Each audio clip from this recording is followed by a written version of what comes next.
السلام عليكم ورحمة الله وبركاته. الحمد لله الملك الديان، والصلاة والسلام على سيدنا محمد سيد ولد عدنان وعلى آله وصحبه ومن تبعهم بإحسان على مر الزمان. أشهد أن لا إله إلا الله وحده لا شريك له، المنزه عن الجسمية والجهة والزمان والمكان. وأشهد أن سيدنا محمدا عبده ورسوله الذي كان خلقه القرآن. عباد الرحمن، أوصيكم ونفسي بتقوى الله المنان القائل في كتابه القرآن: أعوذ بالله من الشيطان الرجيم، فويل للمصلين الذين هم عن صلاتهم ساهون الذين هم يراءون ويمنعون الماعون. Amma ba'du, hadirin jamaah Jumat yang dimuliakan oleh Allah Subhanahu wa taala. Alhamdulillah,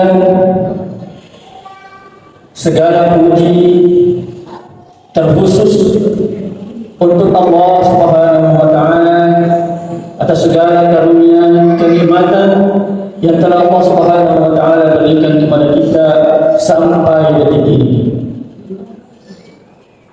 Khususnya nikmat Islam, nikmat iman, dan nikmat kesehatan. Meskipun barangkali ada di antara saudara-saudara kita yang hari pada saat ini mengalami sedikit flu ringan, pilek dan lain sebagainya. Alhamdulillah, Allah Subhanahu wa taala masih memberikan kepada kita semuanya kesempatan untuk melanjutkan peribadatan kepada Allah Subhanahu wa taala. Segala bentuk kebaikan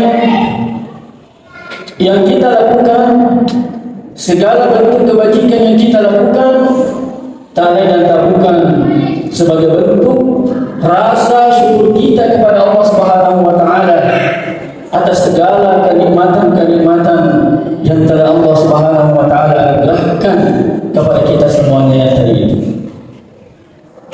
Begitu pula sebagai salah satu bentuk syukur kita kepada Allah Subhanahu wa taala atas dipilihnya kita sebagai salah satu umat Nabi Muhammad sallallahu alaihi wasallam. Mari kita memperbanyak salawat kepada baginda Nabi besar Muhammad sallallahu alaihi wasallam.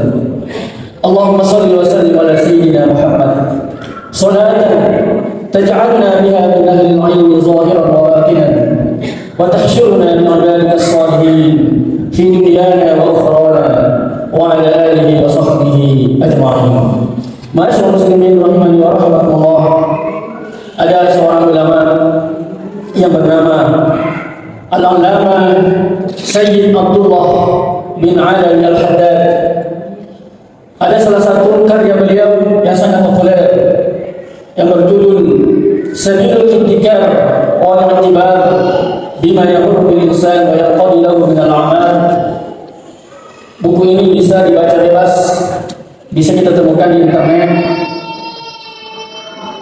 Di dalam buku ini disebutkan bahwasanya ada 5 golongan manusia yang dikhawatirkan akhir hayatnya, berakhir kehidupannya di dunia ini berakhir dengan su'ul khatimah. Dengan kata lain, meninggalkan dunia ini di penghujung usianya melakukan hal-hal yang tidak diridhoi oleh Allah Subhanahu wa taala. Tentu salah satu doa yang sering kita minta kepada Allah Subhanahu wa taala, yang selalu kita haturkan di hadapan Allah Subhanahu wa taala, agar kita bisa husnul khatimah, meninggal dalam keadaan melakukan hal-hal yang diridhoi oleh Allah Subhanahu wa taala, atau dalam keadaan sesudah melakukan hal-hal yang diridhoi oleh Allah Subhanahu wa taala, seumpama sudah melakukan umrah misalnya, pulang dari tanah suci, di perjalanan meninggal dunia. Itu juga termasuk husnul khatimah. Masyaallah muslimin rahimani wa rahimakumullah. Singkatnya, 5 golongan ini dalam buku tersebut dikatakan yang pertama yang dikhawatirkan hidupnya akan meraih su'ul khatimah, yaitu al-mutahawinu bis-shalah. Orang yang suka melalaikan sholatnya. Jadi golongan yang pertama yang dikhawatirkan akan su'ul khatimah nantinya, orang yang suka melalaikan sholatnya. Nampai sibuk cedek lalu pada sepadana, baru melakukan perjalanan Makassar, Boli Makassar, lalu pada sepadana, nampai Wampak Boti, lalu pada sepadana, waliyahzubillah, nampai malah cedek dia nak sempat. Masih mending barangkali masih bisa diterima secara akal sehat, tapi secara agama tidak bisa diterima. Orang yang sakit tidak sholat, ya mungkin karena sakit dia lagi. Tapi yang menjaga pasien kenapa tidak sholat? Khususnya bagi kita laki-laki, sejak kita balik sampai akhir hayat kita tidak ada alasan untuk meninggalkan sholat. Prinsip ini berlaku bukan hanya kepada diri kita, tapi semestinya juga kita harus tanamkan kepada anak-anak kita. Makanya Allah Subhanahu wa taala, ya ayyuhalladzina amanu qu anfusakum wa ahlikum nar. Jaga diri kalian dan diri keluarga kalian dari api neraka. Salah satu yang bisa menjauhkan api neraka dari kita dan keluarga kita, yakni sholat fardu kita. Kalau sholat fardu kita tidak bisa kita jaga, kita lakukan hanya sekedar untuk menggugurkan kewajiban, maka kata Nabi Muhammad SAW, awwalu ma yuhasabu bihi al-'abdu min 'amalihi sholatuhu. Yang paling pertama pada penghisaban nanti yang ditanya, amalan yang paling pertama ditanya dari seorang hamba yaitu sholatnya.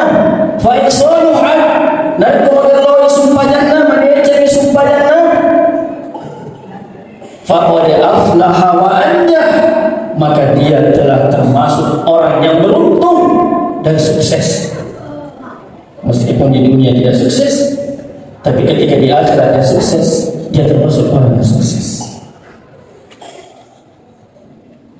Wa in fasadat, kalau sholatnya tidak bagus, faqad khasira, faqad khaba wa khasir, maka dia termasuk orang yang celaka dan termasuk orang yang merugi. Dan ternyata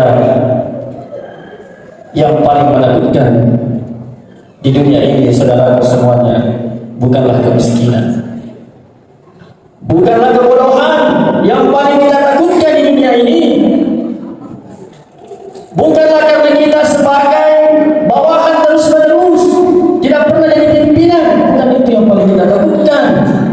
Tapi yang paling kita takutkan adalah ketika dalam hidup kita Allah Subhanahu wa taala tidak memberikan hidayah, petunjuk kepada kita bagaimana kita bisa mendekat kepada Allah Subhanahu wa taala.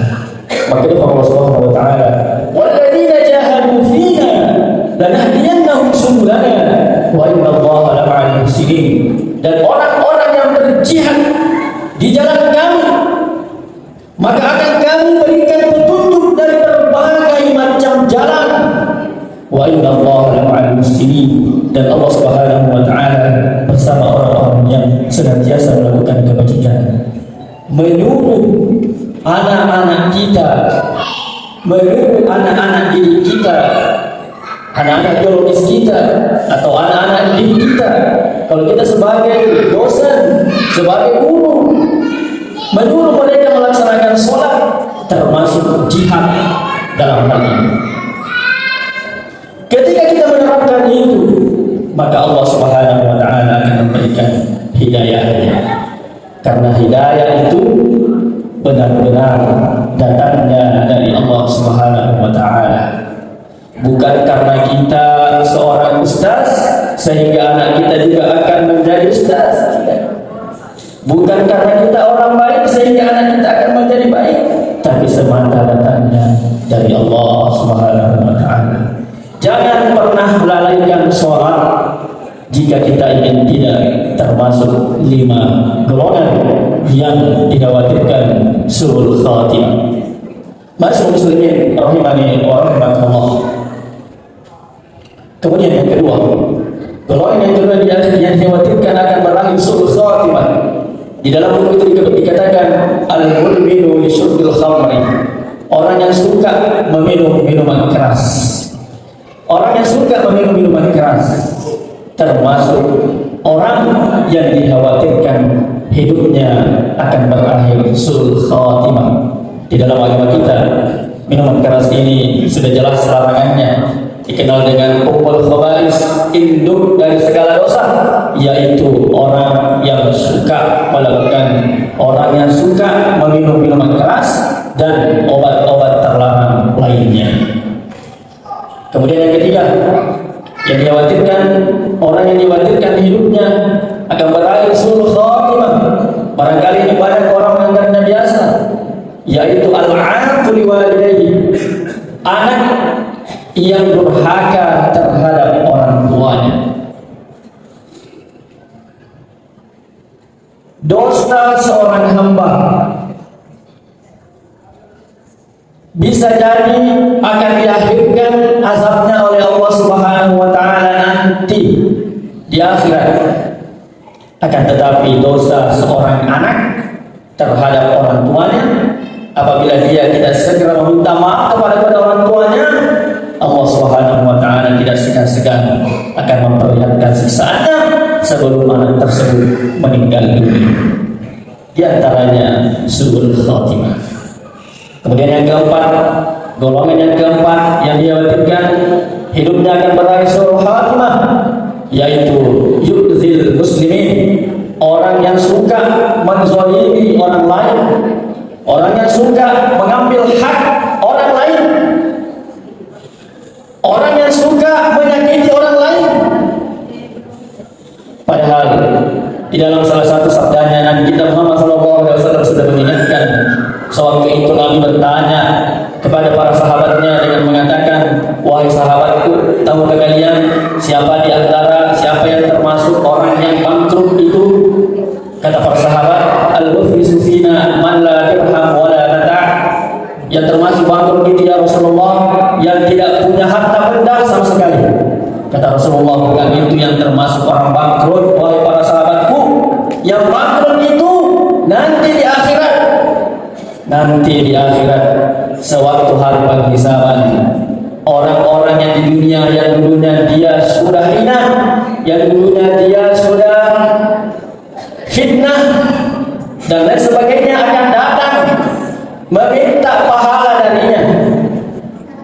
Ketika pahala kebaikannya sudah habis, ditransfer kepada orang yang sudah dizalimi, dosa orang yang sudah dizalimi itu dikembalikan kepada orang yang menzaliminya semasa di dunia. Inilah orang yang termasuk orang yang bangkrut sebenarnya, waliyazbillah.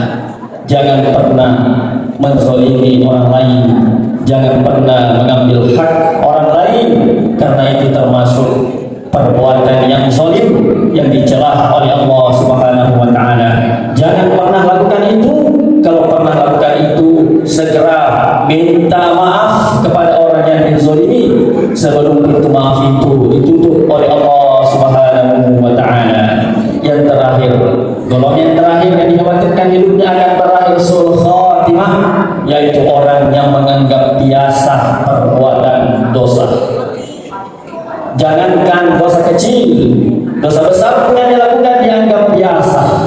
Bagaimana salah satu bentuk orang yang menganggap biasa dosa yang dilakukan, yaitu bangga Dia bangga setelah melakukan perbuatan tersebut. Bagaimana bentuknya dia bangga?